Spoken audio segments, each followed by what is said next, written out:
Pense um pouco. Cada clique, cada like, cada partilha que fazemos online ajuda a construir uma espécie de fortaleza digital à nossa volta. A questão é, quem é que está a guardar os portões? Hoje, vamos mergulhar neste mundo complexo da ética, privacidade e segurança para entender como é que podemos proteger os nossos dados mais valiosos.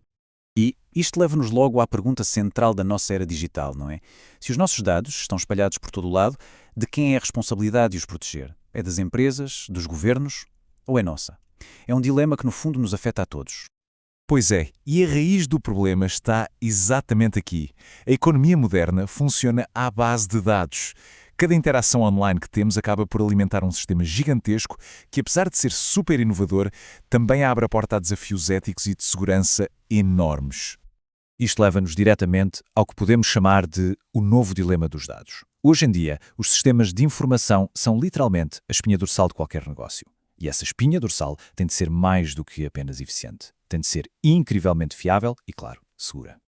Para conseguirmos navegar neste dilema, precisamos de uma bússola. E essa bússola é a ética. Não estamos a falar apenas de leis, mas sim daqueles princípios fundamentais do que é certo e errado que devem guiar as decisões no mundo da tecnologia. Essa bússola ética é, no fundo, o grande porquê por trás da proteção de dados.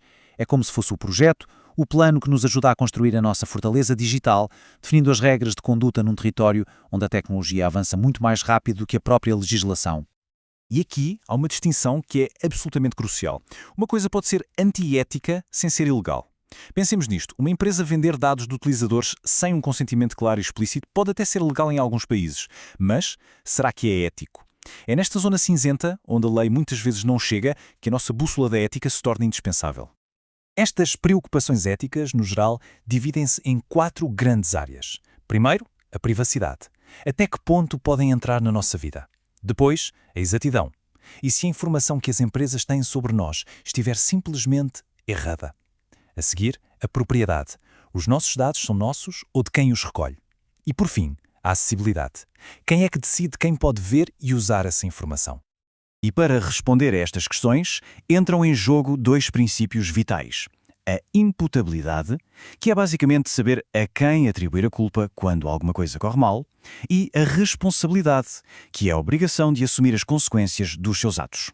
Sem estes 2 pilares, a ética no mundo digital simplesmente desmorona-se.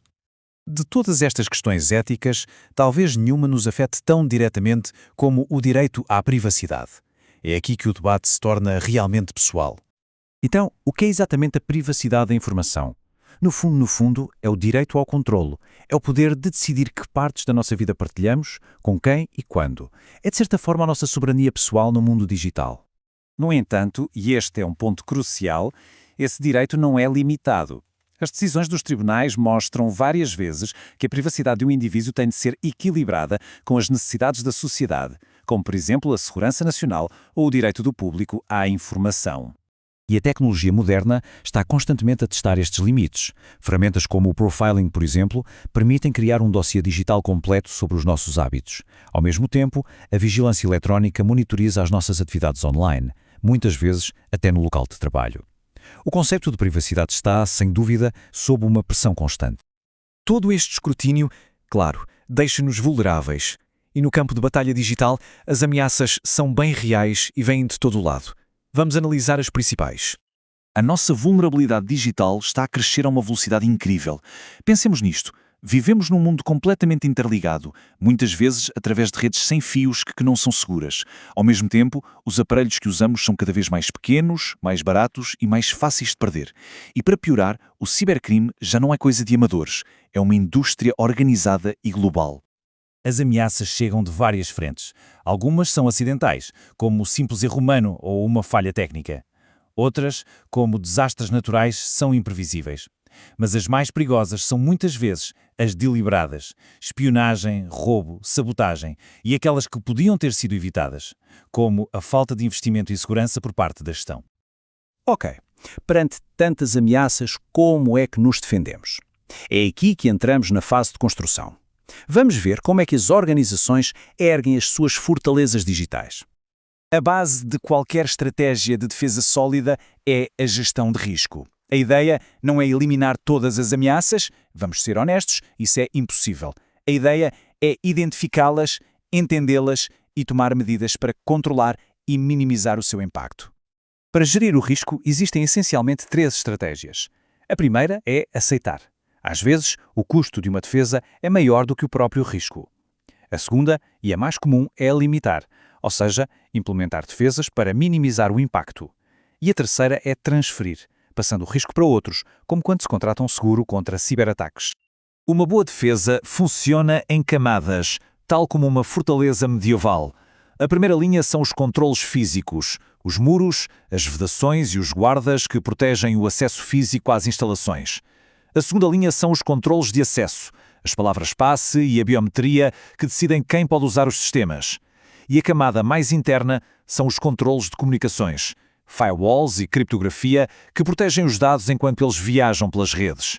Juntas, estas camadas criam uma defesa robusta. Mas mesmo com as melhores defesas do mundo, os desastres acontecem. E por isso, um elemento final e absolutamente crítico é o plano de continuidade de negócios. É, no fundo, o plano de emergência que garante que, mesmo que o pior aconteça, as funções essenciais da organização podem continuar a operar. E terminamos com uma pergunta para reflexão. Nesta era de conectividade constante, com ameaças a evoluir todos os dias, a ideia de uma segurança a 100%, uma segurança perfeita, será que é uma meta realista ou é apenas uma ilusão? É o desafio contínuo que define a nossa era digital.